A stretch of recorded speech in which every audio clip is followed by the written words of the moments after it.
What is up, YouTube, and welcome to this American Horror Story Season 10, Episode 4 video review and breakdown as we go back years to discover the origins of the black pills and how the chemist had spread them around town. I do apologise in advance if there is any audio issues. I am having to record with my recording room door open as it is ridiculously hot in England. Now, this was a bit of a slow-ish episode and feels some of the stories could have been told in shorter flashbacks over the course of the season. But I did love seeing Belle Noir's meek nature before she turned into an, ooh, it smells of broken here kind of person. We go back to see the chemist move into town. I loved seeing the interior designer again, and he's highly suspicious of her, but she's not being the next Heisenberg. She wants to work on her plans and pills in peace after a messy divorce with her lab, it seems. Now, despite this episode, there is a lot more to her, I think, than meets the eye, and I really don't think AHS is simple enough that the origins of the pills simply started 4 years ago. As she mentioned, she worked for the military, and I expect she maybe went too far, but where did the origins come from? She reveals a lot to Mickey, who she wants to use as the first guinea pig, but hey, he's a bit too smart for that. He's clearly talented, but finds it too risky in case he becomes a future Pale. Learn that in the military they wanted to work out a way to make soldiers like robots by obeying and blocking off the creative receptors. It's all down to the occipital lobe. I'm sorry, I think I pronounced that correctly. And in talented people, their lobe is full of receptors. However, in the untalented, there aren't that many, and the untalented become Pales as the drug stimulates the high amount of receptors. The untalented start to fall apart, as we saw in the episode, and as with every season, there is most certainly possibly a twist coming, when I expect we flash back to her time in the military, and all of the promos show an alien having a tablet and putting it into someone's mouth, so it's going to be interesting to see where that goes. However, Mickey unwittingly becomes the plug for the chemist, and we see the Muse and Karen, who actually looks a lot better here later down the line and hasn't been ill for a while, but is partial to a bit of drugs, which is her downfall. And I do think there's more to her, as she's got bronchitis, or at least people say that, but she says she hasn't, so it's curious. We haven't seen her for a few episodes now, so I'm interested to see where she has gone. Hear how she prefers winter and hates the paintings mocking her, hinting at her secret passion for art. The first victim of the pills is a poor Buddhist vegan guy who Billy Lord, I think, would hilariously call him an anorexic Michael Stipe and other nicknames. He becomes the chemist pushed by Mickey and takes the pills, but it's clear he's not talented. But it did seem he was a bit more talented than Austin, which I found a bit weird. He slowly over time loses his hair as the chemist investigates him and is seemingly the leader of the Pales, the one we saw with a pure lust for blood. Now it consumes him and he becomes hateful for the world, giving them hope when there is no hope for them. However, on the flip side, we see the origin of a talented person take the pills as we see Belle Noir. Her origins as a self-published author with an awful man as a husband.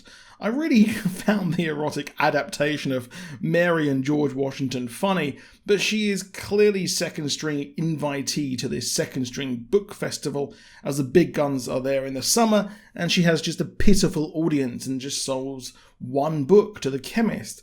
The chemist is clearly trying to get a good sample size and scouting Belle, who's a good writer, but her self-published ideas and make her husband really feel sick, and he resents her for wanting her to live her dream. He's vile to her and realises he hates her now they're retired, and she wanted a nice romantic trip to watch the sunset in the Muse, and he crassly calls it a homo bar and heads to the dunes instead. Now she is scouted by Mickey, who gives her meth and pushes her towards the black pills by giving her a taste of narcotics, and instantly she starts writing.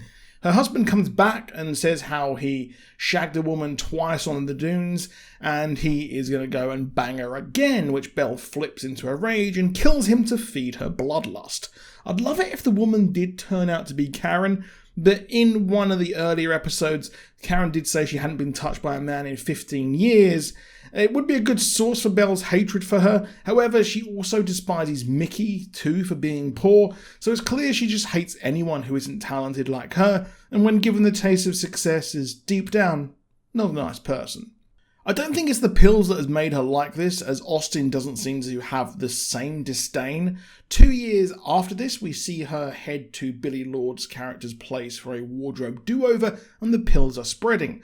I have to say the cast have been absolutely stellar this season. It does feel a lot like Murder House, which despite being crazy and gory, was pretty grounded. I know that sounds weird to say, but I am hoping for the craziness to ramp up like 1984. Apocalypse and even Cult, albeit I didn't like Cult despite Alison Pill fully understanding the assignment. The performances of Cult were really, really good. I just think that the story just didn't really work. But here, it is working, and I'm very excited to see how this goes, because we have only just a few episodes until this part of the double feature is over. Now, Belle is given a redesign and the sharp teeth and heads straight to a drag night. We see Austin there, who is stuck doing drag and was lured to the town by a theatre owner who mysteriously disappeared, killed by Belle. He begrudgingly takes to the stage and is hated by the other performers, who seem mostly like they're average Joes doing this for easy money. He performs and he's not the best made-up drag queen, is certainly not good at makeup, and has lip-synced for his life as Belle recruits him after. I'm a bit unsure how that, well, she knew he was supremely talented, but here we are as they killed and they feed on the people to get revenge and start their bloody friendship. Now he has only been a talented vampire for 2 years, but he and Belle made it seem like they've been doing it for a long time. He mentioned being here for many winters, but it would have only really been like 1.5, maybe, if it's been 2 years. So it's an interesting one there nonetheless, but overall a solid episode. It just needed to be, I think, interwoven into the present day story, because we only have a few episodes left, and I think having a whole episode complete on flashbacks just kind of slowed down the season somewhat. But that is it for this video. Let me know what you think down below. Do drop a like if you enjoyed the video, and subscribe with notifications on if you want more from us. I am dropping my Lucifer video tomorrow. I'm going to try and get a Malignant video out on Saturday, and Sunday I will have my Heels video for you there. But that is it. Stay safe, have a great day, and I'll see you soon, and goodbye.